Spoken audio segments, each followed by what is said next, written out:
2023ಕ್ಕೆ ಸಿದ್ದುನೇ the boss. Siddu ಮತ್ತೆ CM ಆಗೋದ್ರಲ್ಲಿ ಡೌಟೇ ಇಲ್ಲ. 150 seat ಕೈ ಸೇರೋದು ಪಕ್ಕಾ. ಪರಿಸ್ಥಿತಿ ಸಿದ್ದು ಕಡೆ ವಾಲುತ್ತಿದೆಯಾ?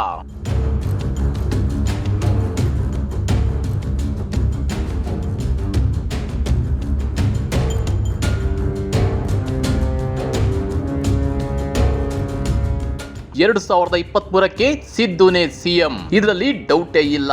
ದೂಸರಾ ಮಾತು ಬೇಕಾಗೇ ಇಲ್ಲ. ಕಾಂಗ್ರೆಸ್ ಪಕ್ಷಕ್ಕೆ ಸ್ಪಷ್ಟ ಬಹುಮತ ಸಿಕ್ಕೇ ಸಿಗುತ್ತೆ. ಹತ್ರ 150 ಸೀಟು ಗೆಲ್ಲೋದು ಪಕ್ಕಾ. ಇದನ್ನ ನಾನ್ ಹೇಳ್ತಾ ಇಲ್ಲ, ಪ್ರಸಕ್ತ ರಾಜಕೀಯ ವಿದ್ಯಮಾನಗಳೇ ಸಾರಿ ಹೇಳ್ತಾ ಇವೆ. ರಾಜಕೀಯ ವಿಶ್ಲೇಷಣೆಗಳು ಕೂಡ 2023ಕ್ಕೆ ಸಿದ್ದುನೇ ಸಿಎಂ ಅಂತ ಇವೆ. ಹಾಗಾದ್ರೆ 2023ಕ್ಕೆ ಕಾಂಗ್ರೆಸ್ ಪಕ್ಷ ರಾಜ್ಯದಲ್ಲಿ ಅದೇಗೆ ಅಧಿಕಾರಕ್ಕೆ ಬರುತ್ತೆ? ಸಿದ್ದು ಮತ್ತೆ ಸಿಎಂ ಹೇಗಾಗ್ತಾರೆ? ಸಿದ್ದರಾಮಯ್ಯನವರಿಗೆ ಪ್ರಸಕ್ತ ರಾಜಕೀಯ ವಿದ್ಯಮಾನಗಳು ಅದೇಗೆ ವರದಾನವಾಗಿ ಬದಲಾಗ್ತವೆ ಅನ್ನೋದನ್ನ ಹೇಳ್ತೇನೆ. ಆದ್ರೆ ಅದಕ್ಕಿಂತ ಮೊದಲು ನೀವಿನ್ನು ನಮ್ಮ ಹಲೋ ಕನ್ನಡ ಯೂಟ್ಯೂಬ್ ಚಾನಲ್ ಅನ್ನ ಸಬ್ಸ್ಕ್ರೈಬ್ ಮಾಡ್ಕೊಂಡಿಲ್ಲ ಅಂದ್ರೆ ಈ ಕೂಡಲೇ ವಿಡಿಯೋ ಕೆಳಗಿರೋ ರೆಡ್ ಬಟನ್ ಅನ್ನ ಪ್ರೆಸ್ ಮಾಡಿ ನಮ್ಮ ಚಾನಲ್ ಅನ್ನ ಸಬ್ಸ್ಕ್ರೈಬ್ ಮಾಡ್ಕೊಳ್ಳಿ. ಹಾಗೇನೆ ಪಕ್ಕದಲ್ಲಿರೋ ಬೆಲ್ ಬಟನ್ ಅನ್ನು ಪ್ರೆಸ್ ಮಾಡಿ.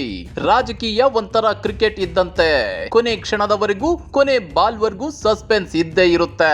ಆದ್ರೆ ಒಂದು ಹಂತದಲ್ಲಿ ಗೆಲ್ಲೋದು ಯಾರು ಅನ್ನೋದು ಪಕ್ಕಾ ಗೊತ್ತಾಗ್ಬಿಡುತ್ತೆ. ಹಾಗೇನೆ ರಾಜಕೀಯದಲ್ಲೂ 2023ರಲ್ಲಿ ಯಾವ ಪಕ್ಷ ಅಧಿಕಾರಕ್ಕೆ ಬರುತ್ತೆ ಅನ್ನೋದನ್ನ ಈಗಲೇ ಗೆಸ್ ಮಾಡಬಹುದು. ಅಷ್ಟೇ ಅಲ್ಲ, ಸಿದ್ದುನೇ ಮತ್ತೆ ಸಿಎಂ ಅನ್ನೋದು ಕೂಡ ಪಕ್ಕಾ ಆಗಿ ಹೋಗಿದೆ. ಯಾಕಂದ್ರೆ ಬಿಜೆಪಿ, ಕಾಂಗ್ರೆಸ್ ಮತ್ತು ಜೆಡಿಎಸ್ ಪಕ್ಷಗಳಲ್ಲಿನ ಸದ್ಯದ ಬೆಳವಣಿಗೆಗಳು ಇಂಥದ್ದೊಂದು ವಿಷಯವನ್ನ ಸಾರಿ ಹೇಳ್ತಾ ಇವೆ. ಹಾಗಾದ್ರೆ ಆ ಬೆಳವಣಿಗೆಗಳಾದ್ರೂ ಏನು ಅನ್ನೋದನ್ನ ಪಾಯಿಂಟ್ ಬೈ ಪಾಯಿಂಟ್ ಹೇಳ್ತೀನಿ ನೋಡಿ.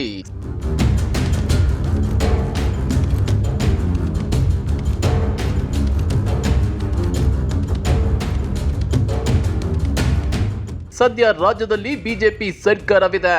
ಆದ್ರೆ 2023ರಲ್ಲಿ ಮತ್ತೆ ಬಿಜೆಪಿ ಸರ್ಕಾರ ಅದ್ಯಾಕೆ ಬರಲ್ಲ ಅಂತ ನೋಡಿದ್ರೆ ಬಿಜೆಪಿ ಸರ್ಕಾರ ಮಾಡಿಕೊಂಡಿರೋ ಸ್ವಯಂಕೃತ ತಪ್ಪುಗಳು ಎದ್ದು ಕಾಣ್ತಾವೆ. ಬಿಜೆಪಿ ಸರ್ಕಾರದ ಎಡವಟ್ಟು ನಂಬರ್ 1, ಸಾಧನೆ ಶೂನ್ಯ. 2019ರ ಜುಲೈನಲ್ಲಿ ಅಧಿಕಾರಕ್ಕೆ ಬಂದ ಬಿಎಸ್ವೈ ಸರ್ಕಾರ ಕಳೆದ 1.5 ವರ್ಷದಲ್ಲಿ ಮಾಡಿದ ಸಾಧನೆ ಶೂನ್ಯ. ಸರ್ಕಾರ ಅಸ್ತಿತ್ವಕ್ಕೆ ಬಂದ ಆರಂಭದಿಂದ ಇದುವರೆಗೂ ಸರ್ಕಾರ ರಚನೆಗೆ ನೆರವಾದ ಮತ್ತು ಪಕ್ಷಕ್ಕೆ ವಲಸೆ ಬಂದವರನ್ನ ಗೆಲ್ಲಿಸಿಕೊಂಡು ಬರೋದೇ ಅತಿ ದೊಡ್ಡ ಸಾಧನೆ. ಆ ನಂತರ ಅವರಿಗೆ ಖಾತೆ ಹಂಚಿಕೆ, ಸಂಪುಟ ವಿಸ್ತರಣೆ, ಪುನರ್ರಚನೆ ಮಾಡೋದ್ರಲ್ಲಿ ಕಾಲ ಕಳೆದು ಹೋಗಿದೆ. ಇದರ ಮಧ್ಯೆ ಕೊರೋನಾ ಲಾಕ್ಡೌನ್ ಸರ್ಕಾರದ ಅಭಿವೃದ್ಧಿ ಕಾರ್ಯಗಳಿಗೆ ತಡೆಯೊಡ್ಡಿತ್ತು. ಕಳೆದ ಬಜೆಟ್ ನಲ್ಲಿ ಸಿದ್ದು ಸರ್ಕಾರದ ಯೋಜನೆಗಳನ್ನೇ ಮುಂದುವರಿಸಲಾಗಿತ್ತು. ಈ ಸಲವೂ ಹೊಸ ಯೋಜನೆಗಳನ್ನ ಜಾರಿಗೆ ತಂದಿಲ್ಲ. ಇನ್ನ ಸಿದ್ದರಾಮಯ್ಯನವರ ಅನ್ನಭಾಗ್ಯ, ಕ್ಷೀರಭಾಗ್ಯ, ಶಾದಿ ಭಾಗ್ಯ ಮತ್ತು ಇಂದಿರಾ ಕ್ಯಾಂಟೀನ್ ಸೇರಿದಂತೆ ಹಲವು ಭಾಗ್ಯಗಳಿಗೆ ಕತ್ತರಿ ಹಾಕೋಕೆ ಯತ್ನಿಸಿದ್ರು ಅದು ಸಾಧ್ಯವಾಗಿಲ್ಲ. ಆ ಭಾಗ್ಯಗಳಿಗೆ ಕತ್ತರಿ ಹಾಕಿದ್ರೆ ಬಡವರು ರೊಚ್ಚಿಗೇಳ್ತಾರೆ. ಹಾಗೆ ಇದ್ರೆ 2023ರ ಚುನಾವಣೆಯಲ್ಲಿ ಸಿದ್ದು ಇವುಗಳನ್ನ ತಮ್ಮ ಸರ್ಕಾರದ ಭಾಗ್ಯಗಳು ಅಂತ ಹೇಳ್ಕೊಂಡು ಚುನಾವಣೆ ಎದುರಿಸ್ತಾರೆ. ಬಿಜೆಪಿ ಸರ್ಕಾರದ ಎಡವಟ್ಟು ನಂಬರ್ 2, ಸಿಡಿಗುಂಡು. ರಮೇಶ್ ಜಾರಕಿಹೊಳಿ ಸೆಕ್ಸ್ ಸಿಡಿ ಪ್ರಕರಣ ದಿನಕ್ಕೊಂದು ಟ್ವಿಸ್ಟ್ ಪಡ್ಕೊಂತಿದೆ. ಆ ಸಿಡಿಯಲ್ಲಿರೋದು ನಾನಲ್ಲ, ಅದು ನಕಲಿ ಅಂತೇಳಿ ರಮೇಶ್ ಜಾರಕಿಹೊಳಿ ಹೇಳುತ್ತಿದ್ದಾರೆ. ಆದ್ರೆ ಯುವತಿ ಮಾತ್ರ ರಮೇಶ್ ಜಾರಕಿಹೊಳಿ ಕೆಲಸ ಕೊಡಿಸೋದಾಗಿ ಹೇಳಿ ಮೋಸ ಮಾಡಿದ್ರು ಅಂತಿದ್ದಾರೆ. ಸಿಡಿ ರಿಲೀಸ್ ಮಾಡಿ ನನ್ನ ಮಾನ ಮರ್ಯಾದೆ ಹರಾಜಾಗುವಂತೆ ಮಾಡಿದ್ದಾರೆ ಅಂತ ಹೇಳಿಕೆ ಕೊಟ್ಟು ಪ್ರಕರಣ ಜೀವಂತವಾಗಿರುವಂತೆ ಮಾಡಿದ್ದಾರೆ. ಹಾಗೊಮ್ಮೆ ರಮೇಶ್ ಜಾರಕಿಹೊಳಿ ಈ ಪ್ರಕರಣದಲ್ಲಿ ಅಪರಾಧಿ ಅಂತೇಳಿ ಪ್ರೂವ್ ಆದ್ರೆ 2023ರ ಎಲೆಕ್ಷನ್ ನಲ್ಲಿ ಬಿಜೆಪಿಗೆ ಅತಿ ದೊಡ್ಡ ಹಿನ್ನಡೆಯಾಗೋದು ಗ್ಯಾರಂಟಿ. ಬಿಜೆಪಿ ಸರ್ಕಾರದ ಎಡವಟ್ಟು ನಂಬರ್ 3, ರೈತ ವಿರೋಧಿ ಹಣೆಪಟ್ಟಿ. ಕೇಂದ್ರ ಬಿಜೆಪಿ ಸರ್ಕಾರದ 3 ಹೊಸ ಕೃಷಿ ಕಾಯ್ದೆಗಳನ್ನ ವಿರೋಧಿಸಿ ರೈತರು ಬೀದಿಗಿಳಿದು ಹೋರಾಟ ನಡೆಸಿದ್ರು. ಇದರ ಬೆನ್ನಲ್ಲೇ ರಾಜ್ಯ ಸರ್ಕಾರ ಭೂ ಸುಧಾರಣಾ ಕಾಯ್ದೆಯನ್ನ ಜಾರಿಗೆ ತಂದು ರೈತರ ಕೆಂಗಣ್ಣಿಗೆ ಗುರಿಯಾಗಿತ್ತು. ಈ ಕಾಯ್ದೆಯನ್ನ ಹಿಂಪಡೆಯುವಂತೆ ರೈತರು ಬಾರ್ಕೋಲ್ ಚಳುವಳಿ ನಡೆಸಿದ್ರು. ಸರ್ಕಾರ ಈ ಕಾಯ್ದೆಯನ್ನ ಹಿಂಪಡೆದಲ್ಲ. ಇದರ ಪರಿಣಾಮ ಬಿಜೆಪಿ ಮುಂದಿನ ಎಲೆಕ್ಷನ್ ನಲ್ಲಿ ಎದುರಿಸಬೇಕಾಗಬಹುದು. ರಾಜ್ಯದ ಮತದಾರರಲ್ಲಿ ರೈತಾಪಿ ವರ್ಗವೇ ಹೆಚ್ಚಿದ್ದು ರೈತರು ಮನಸ್ಸು ಮಾಡಿದ್ರೆ ಚುನಾವಣಾ ದಿಕ್ಕನ್ನೇ ಬದಲಾಯಿಸಿ ಬಿಡುತ್ತಾರೆ.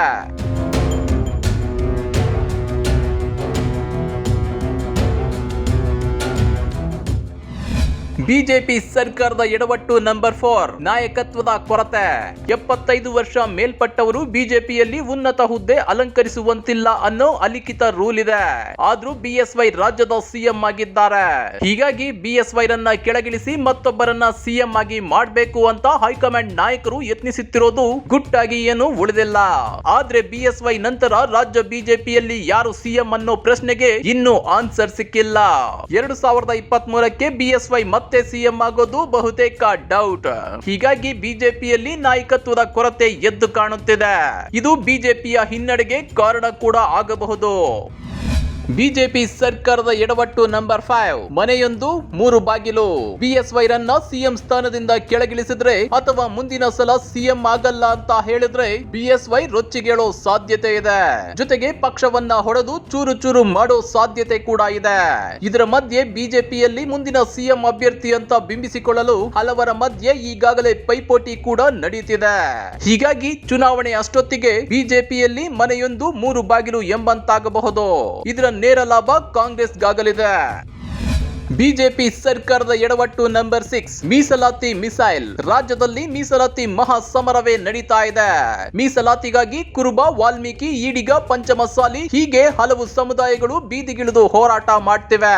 ಇಂಥ ಪರಿಸ್ಥಿತಿಯಲ್ಲಿ ಪ್ರತಿಯೊಂದು ಸಮುದಾಯದ ಆರ್ಥಿಕ, ಸಾಮಾಜಿಕ, ಶೈಕ್ಷಣಿಕ ಸ್ಥಿತಿಗತಿಯ ಖಚಿತ ಮಾಹಿತಿ ಇಲ್ಲದೆ ಮೀಸಲಾತಿ ಕೊಡೋಕೆ ಸಾಧ್ಯನೇ ಇಲ್ಲ. ಆದ್ರೆ 2023ರ ಎಲೆಕ್ಷನ್ ಅಷ್ಟೊತ್ತಿಗೆ ಈ ಮೀಸಲಾತಿ ಕಿಚ್ಚು ಬೆಂಕಿಯಂತೆ ದಗದಗಿಸಿದ್ರೆ ಬಿಜೆಪಿ ವಿರುದ್ಧ ಆಡಳಿತ ವಿರೋಧಿ ಅಲೆ ಏಳೋದು ಗ್ಯಾರಂಟಿ.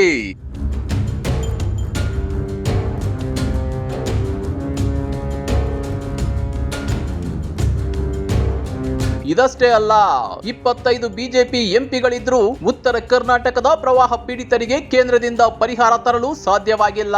ಪೆಟ್ರೋಲ್ ಮೇಲಿನ ಸೆಸ್ ಅನ್ನ ರಾಜ್ಯ ಸರ್ಕಾರ ಇಳಿಸಿಲ್ಲ. ಜೊತೆಗೆ ಸಾಲದ ಹೊರೆ ಬೇರೆ ಜನರ ಮೇಲಿಟ್ಟಿದೆ. ಇವೆಲ್ಲ ಬಿಜೆಪಿಗೆ ಮುಳುವಾಗೋ ಸಾಧ್ಯತೆ ಇದೆ. ಇನ್ನ ಜೆಡಿಎಸ್ ಪರಿಸ್ಥಿತಿ ಕೂಡ ಇದಕ್ಕಿಂತ ಭಿನ್ನವಾಗೇನೂ ಇಲ್ಲ. 2008ರಿಂದ 2018ರವರೆಗೂ 10 ವರ್ಷ ಬೆಂಚ್ ಕಾಯಿಸಿದ್ದ ಜೆಡಿಎಸ್ಗೆ 1 ವರ್ಷ ಮಾತ್ರ ಅಧಿಕಾರದ ರುಚಿ ನೋಡಿತ್ತು. ಆದ್ರೆ 2023ರಲ್ಲಿ ಜೆಡಿಎಸ್ಗೆ ಸ್ಪಷ್ಟ ಬಹುಮತ ಬರಲ್ಲ. ಹೀಗಾಗಿ 2023ರಲ್ಲಿ ಕಿಂಗ್ ಮೇಕರ್ ಆಗೋ ಚಾನ್ಸ್ ಕೈ ತಪ್ಪಿದ್ರೆ ಜೆಡಿಎಸ್ ಪಕ್ಷ 2028ರವರೆಗೂ ಕಾಯಬೇಕಾಗುತ್ತೆ. ಹೀಗಾಗಿ ತಮ್ಮ ಪಕ್ಷದ ಶಾಸಕರು ಮತ್ತು ಕಾರ್ಯಕರ್ತರನ್ನ ಹಿಡಿದಿಟ್ಟುಕೊಳ್ಳೋದೇ ಕುಮಾರಸ್ವಾಮಿಗೆ ಅತಿ ದೊಡ್ಡ ಸವಾಲಾಗಿ ಪರಿಣಮಿಸಿದೆ. ಅಸ್ತಿತ್ವ ಉಳಿಸಿಕೊಳ್ಳಕ್ಕೆ ಯತ್ನಿಸುತ್ತಿರೋ ಎಚ್ಡಿಕೆ ಗೆದ್ದೆತ್ತಿನ ಬಾಲ ಹಿಡ್ಕೊಂಡು ಬಿಜೆಪಿ ಹಿಂದೆ ಬಿದ್ದಿದ್ದಾರೆ ಅನ್ನೋ ಮಾತುಗಳು ರಾಜಕೀಯ ಪಡಸಾಲೆಯಲ್ಲಿ ಹರಿದಾಡುತ್ತಿವೆ. ಇದೇ ಕಾರಣಕ್ಕೆ ನೋಡಿ ವಿಧಾನ ಪರಿಷತ್ ಉಪಸಭಾಪತಿ ಹುದ್ದೆಯನ್ನ ಬಿಜೆಪಿಗೆ ಬಿಟ್ಟುಕೊಟ್ಟಿದ್ದು ಮತ್ತು ಭೂ ಸುಧಾರಣಾ ಕಾಯ್ದೆ ಜಾರಿಗೆ ಪರಿಷತ್ನಲ್ಲಿ ಬಿಜೆಪಿಯನ್ನ ಜೆಡಿಎಸ್ ಬೆಂಬಲಿಸಿದ್ದು. ಭವಿಷ್ಯದ ದೃಷ್ಟಿಯಿಂದ ನೋಡೋದಾದ್ರೆ ದೋಸ್ತಿಯಲ್ಲಿ ಜೆಡಿಎಸ್ಗೆ ಬಿಜೆಪಿಗಿಂತ ಕಾಂಗ್ರೆಸ್ಸೇ ಬೆಸ್ಟ್. ಆದ್ರೆ ಕಾಂಗ್ರೆಸ್ನಲ್ಲಿ ಸಿದ್ದರಾಮಯ್ಯ ಇರೋವರೆಗೂ ಕಾಂಗ್ರೆಸ್ ಮತ್ತು ಜೆಡಿಎಸ್ ಮೈತ್ರಿ ಸಾಧ್ಯವಿಲ್ಲ. ಇದೇ ಮಾತನ್ನ ಇತ್ತೀಚೆಗೆ ಸಿದ್ದರಾಮಯ್ಯ ಹೇಳಿದ್ರು. ಆ ಮೂಲಕ ಒಂದೇ ಕಲ್ಲಲ್ಲಿ 2 ಹಕ್ಕಿ ಹೊಡೆದಿದ್ರು ಸಿದ್ದರಾಮಯ್ಯ. ಒಂದು ಕುಮಾರಸ್ವಾಮಿ, ಮತ್ತೊಂದು ಜೆಡಿಎಸ್ ಜೊತೆ ದೋಸ್ತಿ ಮಾಡಿಕೊಳ್ಳೋಕೆ ಮುಂದಾಗಿ ಸಿದ್ದುನ ಕಟ್ಟಿ ಹಾಕೋಕೆ ನೋಡ್ತಿರೋ ಡಿಕೆಶಿ. ಹೀಗಾಗಿ ಬಿಜೆಪಿ ಮತ್ತು ಜೆಡಿಎಸ್ ಅನ್ನ ಕಟ್ಟಿ ಹಾಕಿರೋ ಸಿದ್ದು 2023ರಲ್ಲಿ ಸಿಎಂ ಆಗೋದು ಬಹುತೇಕ ಪಕ್ಕ ಎನ್ನಲಾಗುತ್ತಿದೆ.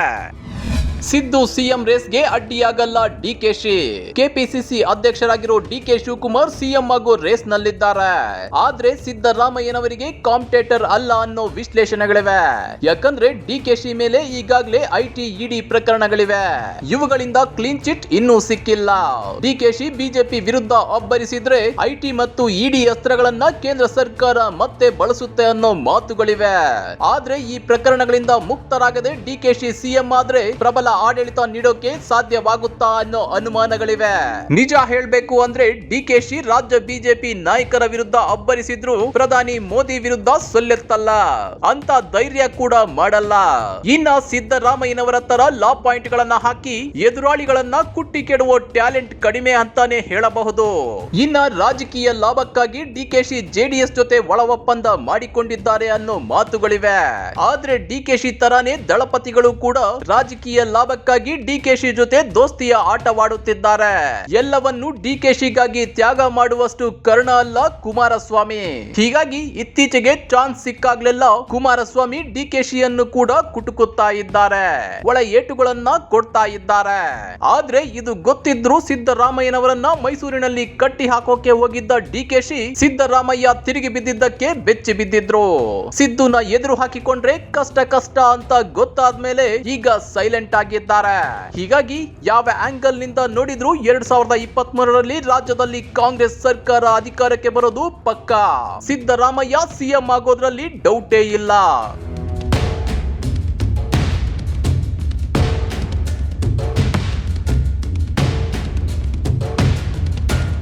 ಇನ್ನ ರಾಜ್ಯದ ಮೂಲ ಕಾಂಗ್ರೆಸ್ಸಿಗರಲ್ಲಿ HK. Patil, MB. Patil, Ramalinga Reddy, KH. Muniyappa, BK. Hariprasad ಮತ್ತು ಮಲ್ಲಿಕಾರ್ಜುನ ಖರ್ಗೆಯವರಂತ ಸಾಕಷ್ಟು ಮಂದಿ ಹಿರಿಯ ನಾಯಕರಿದ್ರು ಸಿಎಂ ಆಗೋ ಆಸೆಯನ್ನ ಬಹಿರಂಗವಾಗಿ ಬಿಚ್ಚಿಟ್ಟಿಲ್ಲ.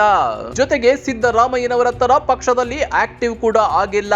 ಹೀಗಾಗಿ ಸಿದ್ದರಾಮಯ್ಯ ಹೈಕಮಾಂಡ್ ನಾಯಕರಿಗೂ ನೆಚ್ಚಿನ ನಾಯಕರಾಗಿದ್ದಾರೆ. ಪಕ್ಷ ಅಧಿಕಾರಕ್ಕೆ ಬಂದ್ರೆ ಅದು ಸಿದ್ದರಾಮಯ್ಯನವರ ಸಾರಥ್ಯದಲ್ಲೇ ಅಧಿಕಾರಕ್ಕೆ ಬರಬೇಕು. ಹಾಗೆ ಅಧಿಕಾರಕ್ಕೆ ಬಂದ್ರೆ ಸಿದ್ದುನ ಬಿಟ್ಟು ಬೇರೆಯವರಿಗೆ ಸಿಎಂ ಪಟ್ಟ ಕಟ್ಟೋಕು ಬರಲ್ಲ. ಎಲ್ಲಕ್ಕಿಂತ ಮುಖ್ಯವಾಗಿ ಬಡವರ ದೀನ ದಲಿತರ ಬಂಧು ಸಿದ್ದು ಬೆನ್ನಿಗೆ ಈ ಸಲ ಅಹಿಂದ ವರ್ಗದ ಮಂದಿ ನಿಂತಿದ್ದಾರೆ. 2018ರ ತರ 2023ರಲ್ಲಿ ಯಾಮಾರೋ ಚಾನ್ಸೇ ಇಲ್ಲ. ಹೀಗಾಗಿ 2023ರಲ್ಲಿ ರಾಜ್ಯದಲ್ಲಿ ಅಧಿಕಾರಕ್ಕೆ ಬರೋದು ಕಾಂಗ್ರೆಸ್, ಸಿಎಂ ಆಗೋದು ಸಿದ್ದರಾಮಯ್ಯನವರೇ. ಇದರಲ್ಲಿ ಡೌಟೇ ಬೇಡ. ಈ ಬಗ್ಗೆ ನೀವೇನಂತೀರಾ? ಕಾಮೆಂಟ್ ಮಾಡಿ, ವಿಡಿಯೋ ಲೈಕ್ ಮಾಡಿ, ಶೇರ್ ಮಾಡಿ. ಇಂತ ಮತ್ತಷ್ಟು ರೋಚಕ ರಾಜಕೀಯ ಸುದ್ದಿಗಳನ್ನ ಮಿಸ್ ಮಾಡದೆ ನೋಡಬೇಕು ಅಂದ್ರೆ ನಮ್ಮ ಯೂಟ್ಯೂಬ್ ಚಾನೆಲ್ ಅನ್ನ ಸಬ್ಸ್ಕ್ರೈಬ್ ಮಾಡ್ಕೊಳ್ಳಿ.